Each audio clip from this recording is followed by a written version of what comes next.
Salut à tous, aujourd'hui je vais parler d'un truc que j'aime, Doctor Who. Bon, quand je dis Doctor Who, c'est pas Doctor Who, parce qu'on va dire qu'il y en a déjà assez des vidéos sur ce sujet. Mais plutôt le gallifréen, langue écrite par les Time Lords, la race du Docteur, mais peu parlée dans la série. Cette écriture se compose donc de cercles, de points, de lignes, de triangles, de losanges, de parallélépipèdes. Rectangle. Non, bon, pas de triangle ou autre, même s'il existe des variantes avec. Non, le gallifréen ça ressemble à ça. Chaque phrase est donc symbolisée par un cercle dans lequel plusieurs autres cercles, qui symbolisent les mots, sont présents.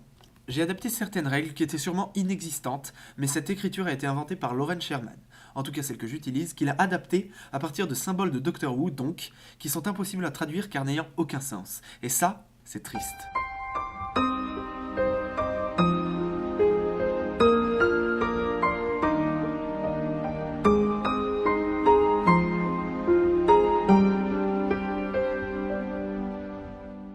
Sur une phrase, la première lettre se forme en bas.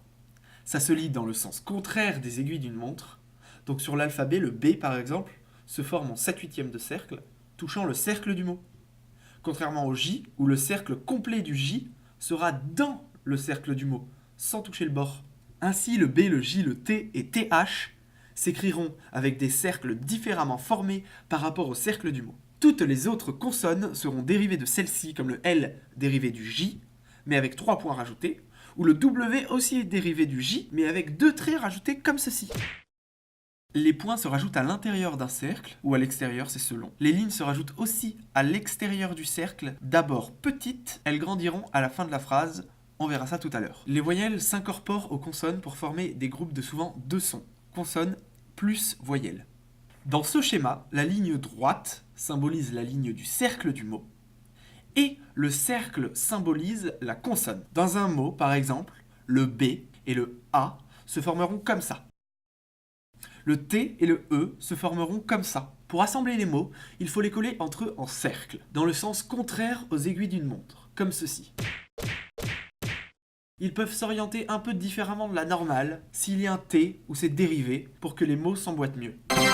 Si deux voyelles se suivent, dans le mot père par exemple, on va associer P et A, mais le I ira tout seul, suivi de la paire de R et E. La formation de ce mot va donc se faire comme ça. Pareil pour les consonnes. Si deux consonnes semblables sont côte à côte, dans le mot, la forme de la consonne se doublera. Mais seulement le cercle, demi-cercle, etc. Pas les points ou les traits partant de cette forme, par exemple pour le W ou les lettres dérivées des premières consonnes.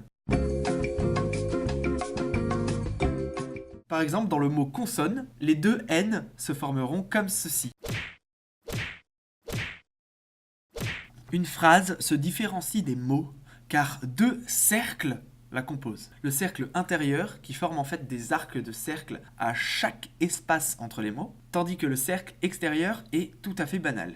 La ponctuation se colle systématiquement au cercle inférieur, mais peut parfois rejoindre le cercle supérieur. Ainsi, pour un point d'interrogation, ce sera ça, et pour le tirer, ce sera ça. 3 traits partant du cercle supérieur, rejoignant le mot n'importe où, tant que ça n'influe pas sur la compréhension du mot, évidemment. Pareil pour les guillemets et l'apostrophe, mais seulement avec 1 ou 2 traits. Les lignes des syllabes, vous savez les petits traits restés en suspens. Les lignes se rajoutent aussi à l'extérieur du cercle, d'abord petites, elles grandiront à la fin de la phrase, on verra ça tout à l'heure. S'agrandissent à la fin de la formation de la phrase, rejoignant d'autres débuts de traits, s'il y en a, pour former un seul trait. Ou, s'il n'y en a pas, rejoignent la ligne de la phrase inférieure, puis supérieure pour la deuxième ligne, s'il y en a, et enfin encore la ligne inférieure s'il y a une troisième ligne.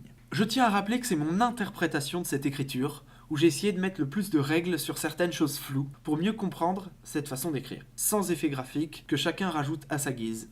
Merci beaucoup tout le monde, n'hésitez pas à poser des questions, parce que j'ai sûrement oublié certains points, et à l'année prochaine sûrement.